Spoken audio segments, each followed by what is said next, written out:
Welcome to Akashi Ramanna. Jubilee Hills ఉప ఎన్నికలో TDP Janasena మద్దతు బీజేపీకి కలిసొస్తుందా? ప్రచారం గడువు మరికొద్ది గంటలే ఉన్న నేపథ్యంలో టీడీపీ అధినేత చంద్రబాబు, జనసేనాని పవన్ కళ్యాణ్ ప్రచారానికి వస్తారా? ప్రత్యక్షంగా ప్రచారానికి రాకపోయినా ఎన్డీఏ కూటమి భాగస్వాములుగా కాషాయ పార్టీకి మద్దతు ప్రకటిస్తారా? జూబ్లీ హిల్స్ ఉప ఎన్నికను హిందూ ముస్లిం పోరుగా చిత్రీకరించడానికి బీజేపీ ప్రయత్నం చేస్తున్న నేపథ్యంలో మిత్ర పక్షాలు ఈ ఎన్నికల్లో సైలెంట్ అవుతాయా? ఇంతకు ఈ బైపోల్స్ లో సెటిలర్స్ ఎటువైపు నిలుస్తారు? జూబ్లీ హిల్స్ ఎన్నిక అన్ని పార్టీలు హీట్ పెంచుతుంది. ఓటర్లను ఆకట్టుకోవడానికి ఒక్కొక్కరిది ఒక్కో స్టైల్. ప్రజలను ఆకట్టుకునే పనిలో నేతలంతా బిజీగా గడుపుతున్నారు. జూబ్లీ హిల్స్ గడ్డ మీద గులాబీ జెండా ఎగరడం ఖాయమని కారు పార్టీ ధీమా వ్యక్తం చేస్తోంది. ఇక అంతకన్నా రెట్టింపు ఉత్సాహంతో 30,000 మెజారిటీతో విజయం సాధించబోతున్నామంటుంది కాంగ్రెస్ పార్టీ. ఇక మేమేమైనా తక్కువ, మోడీ 3.0 కార్డ్, కాంగ్రెస్ బీఆర్ఎస్ వైఫల్యాలు తమను గెలిపిస్తాయనే ఆలోచనలో కాషాయ పార్టీ ఉంది.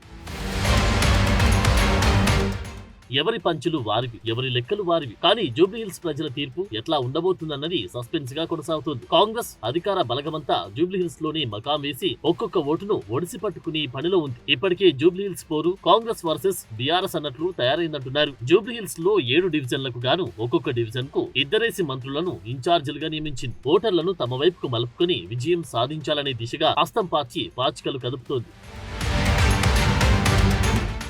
ఇక గత ఎన్నికల్లో థర్డ్ ప్లేస్ తో సరిపెట్టుకున్న బీజేపీ సైతం గట్టిగానే ప్రచారం చేస్తోంది. తాజాగా ప్రచారానికి ఎండ్ కార్డ్ పడుతున్న సమయంలో ఎన్డీఏ కూటమిలో భాగమైన తెలుగుదేశం, జనసేన పార్టీలు జూబ్లీ హిల్స్ ఉప ఎన్నికల్లో బీజేపీకి మద్దతు ప్రకటించాయి. దీంతో విజయం మరింత సులువైందని ఆలోచనలో బీజేపీ ఉంది. ఇటు ఏపీ ముఖ్యమంత్రి చంద్రబాబు నాయుడు, అటు ఉప ముఖ్యమంత్రి పవన్ కళ్యాణ్ మద్దతు జూబ్లీ హిల్స్ లో మంచి ఫలితాలు తెచ్చిపెడుతుందని పార్టీ వర్గాలు చెప్పుకొస్తున్నాయి. అందులో భాగంగానే పార్టీ శ్రేణుల్లో మరింత జోష్ పెంచేందుకు బీజేపీ ప్లాన్ చేస్తోంది. తెలంగాణలో కాంగ్రెస్ అధికారంలో ఉంది. బీఆర్ఎస్ గత 10 ఏళ్లు రాష్ట్రాన్ని పాలించింది. రెండు పార్టీలు లోకల్ గా చెప్పుకోవడానికి వారు చేసిన పనులు ఉపయోగపడతాయి. కానీ ఇక్కడ బీజేపీకి మోడీ కార్డు తప్ప చెప్పుకోవడానికి లోకల్ గా ప్రజలను ప్రభావితం చేసే అంశాలు ఏమీ లేవన్న చర్చ జరుగుతున్న నేపథ్యంలో బీజేపీ ఎంఐఎం ను టార్గెట్ చేస్తోంది. హిందువులంతా ఏకం కావాలని పిలుపునిస్తోంది. జూబ్లీ హిల్స్ ఎన్నిక హిందూ ముస్లింల మధ్య జరిగే ఎన్నికలా చిత్రీకరించడానికి ప్రయత్నం చేస్తుందని టాక్ నడుస్తోంది. ప్రచార గడువు దగ్గర పడుతున్నా కొద్దీ ఆ పార్టీ నేతల ప్రసంగాలు ఆ దిశగానే కొనసాగుతున్నాయి.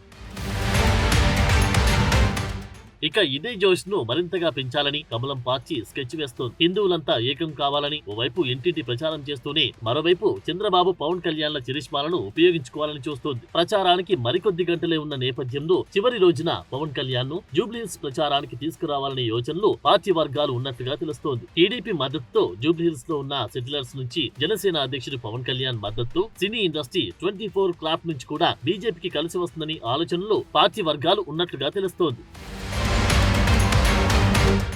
అంతేకాదు కాంగ్రెస్ అభ్యర్థి నవీన్ యాదవ్ కుటుంబంపై రౌడీ షీటర్ అనే ముద్ర ఉండడంతో పాటు గత 10 ఏళ్ల బీఆర్ఎస్ అవినీతి పాలన, 2 ఏళ్ల కాంగ్రెస్ వైఫల్యాల పాలన వంటి అంశాలు కమలం పార్టీకి పూర్తి మెజారిటీ జూబ్లీ హిల్స్ లో తెచ్చిపెడుతుందని కాన్ఫిడెన్స్ లో బీజేపీ ఉన్నట్టుగా తెలుస్తోంది. ఇక్కడి వరకు బాగానే ఉన్నప్పటికీ టీడీపీ, జనసేనల పొత్తు అంశంలో నేతల మధ్య భిన్న స్వరాలు వినిపిస్తున్నాయి. టీడీపీతో పొత్తు ఉంటుందని ఒకరు, లేదని మరొకరు, పవన్ కళ్యాణ్ ప్రచారానికి వస్తున్నారని ఒకరు, రావడం లేదని మరొకరు, ఇట్లా ఎవరికి వారు స్పష్టత లేని ప్రకటనలు ఇస్తున్నారు. అంతేకాదు సొంత పార్టీలో ఎవరు ఎక్కడ ప్రచారం చేయాలో, ఎవరేం మాట్లాడాలో తెలియని సమన్వయ లోపంతో కాషాయ నేతలు కనిపిస్తున్నారు. మొత్తం మీద సీఎం చంద్రబాబు ప్రచారానికి వస్తారా లేదా అన్నది అటుంచితే పవన్ కళ్యాణ్ దురుసుతనంతో కూడిన వ్యాఖ్యల వల్లే గతంలో తెలంగాణలో బీజేపీ నష్టపోయిందన్న భావనలో ఉన్న కాషాయ పార్టీ పవన్ కళ్యాణ్ ను జూబ్లీ హిల్స్ ప్రచారానికి తీసుకొస్తారా? ఒకవేళ పవర్ స్టార్ వచ్చినా ఆయన పంచులకు ఒక్క రోజులో జూబ్లీ హిల్స్ సీన్ మారిపోతుందా అన్న చర్చ ఆ పార్టీ వర్గాల్లో నడుస్తుంది. ఇక మరోవైపు ఉన్న ఫలంగా కాంగ్రెస్ పార్టీ అజారుద్దీన్ కి మంత్రి పదవి ఇవ్వడంతో జూబ్లీ హిల్స్ ఎన్నికను హిందూ ముస్లింల ఎన్నికగా అభివర్ణిస్తూ బీజేపీ ప్రచారం ఎత్తుకుంది. సో ఈ అంశాలన్నీ జూబ్లీ హిల్స్ లో బీజేపీకి ఎలాంటి ఫలితాలు తెచ్చిపెడతాయన్నది చూడాలి.